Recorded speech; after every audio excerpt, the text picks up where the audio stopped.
So, welcome to Scott's Garage. Quick tour of my brew making equipment and a little description of how it all works. So there's the setup.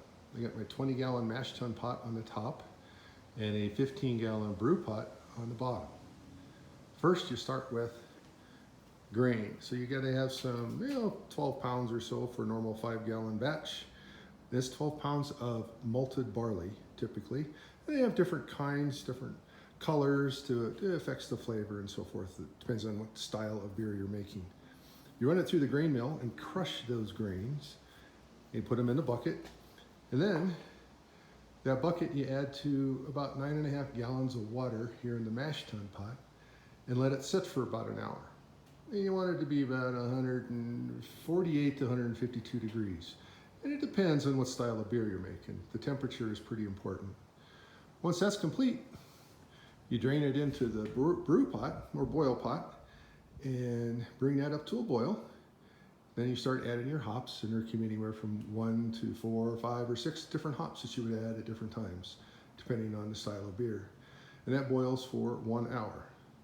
Once that's done, you transfer the contents into a bucket and add some yeast, put it in a place so it can get happy and ferment for a couple of weeks. After that, you then transfer the contents of the bucket into a glass carboy. This is just a kind of a clarifying process. And it'll sit in the carboy for another 2 weeks. And then transfer it into a keg. That's a 5-gallon Pepsi keg, which is perfect for this 5-gallon batch beer sizes that we do. And once that's done, you put that in my beer fridge in the basement, turn on the CO2, and in 4 to 6 days, the beer is ready to drink. That's the whole process of making beer. It's pretty simple.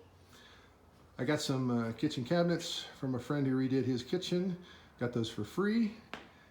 On the other side of that wall is our laundry room, so I had access to plumbing. So we brought the plumbing out here, added spigots so I can have my hoses, which are great for filling the mash tun with water and doing cleanup and all that sort of thing.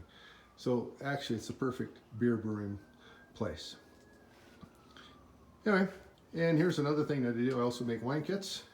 Here's a wine kit I haven't made yet. I think I'll do that later this afternoon. Just put that in a bucket, add a little bit of water, add some yeast, and it ferments. And the rest of the process is very similar to the beer. So wine kits are really easy. No brew process involved. Anyway, that is the quick tour of Scott's brew making facilities here in Woodland Park, Colorado. Hope you enjoy.